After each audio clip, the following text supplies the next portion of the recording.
All right, well, 16 years after the war in Afghanistan began, 2,350 soldiers have died, and the U.S. has spent $686 billion. So as the White House now reviews what to do there, our next guest has a possible plan for victory. Erik Prince is a former U.S. Navy SEAL officer and the founder of Blackwater USA, now called Academy. We should also note that he is the brother of Education Secretary Betsy DeVos. Great to have you with us. Good morning. All right, so what is the next step in dealing with Afghanistan? Well, the president has inherited a very expensive disaster, and so he can do one of three things, really. He can pull out, in which case the Kabul government would collapse in a matter of weeks, and it would be a huge recruiting call to every jihadi operating around the world, every lone wolf bomber, every terrorist wannabe. Or he can continue doing kind of the same, I would say, insanity that we've been doing for the last 16 years. The government in Kabul controls less than half the country now. And they continue to lose terrain. We're spending now as a country more than the entire UK defense budget. Wow. So it's expensive, and it's the policy is not working. I think there's a third way the president can consider, and that is to to really view this as a bankruptcy.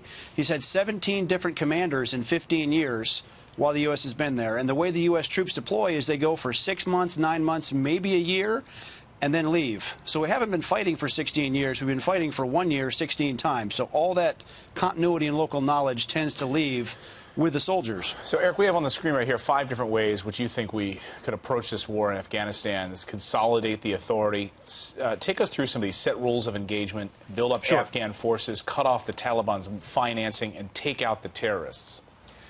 So consolidate authority. You need, effectively like a bankruptcy trustee, someone that can control policy, rules of engagement, spending, contracting, and troop levels for Afghanistan and Pakistan. You have a very splintered process right now, an interagency process that is clearly not delivering results. The president needs to put one person in charge. On the rules of engagement, the military is very restricted in striking targets. When the Taliban can have open-air victory parades less than 60 miles away from Kandahar Air Force Base in broad daylight, hundreds of Taliban, dozens of vehicles, captured U.S. vehicles, we have a problem with rules of engagement. When it comes to spending on the Taliban understands how to make money and how they're funding their insurgency. They make money on drugs, they make money on lapis, gold, pistachios.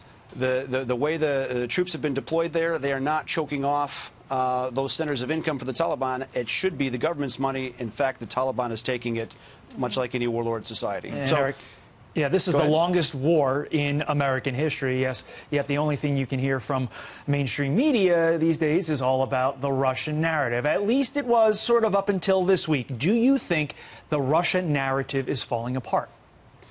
Of course it's falling apart, because there was nothing there to begin with. Sadly, this is a long temper tantrum that the left has been engaged in because they were so shocked that their coronation failed and they lost the election. Democrats were looking into you. Yeah, right? They're looking into you. And your ties to, and your investigation, your ties to Russia, that seems to all have gone away.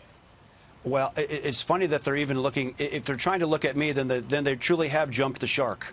Because if their grand fantasy of Trump and Russia collusion was true, then why would I need to be meeting with any Russians after the election? It's just insane. It also seems like they pulled away pretty recently. Is there anything that you can think of that has happened in the last little while that would cause the Democrats, that would cause the narrative to kind of dial back the way it has?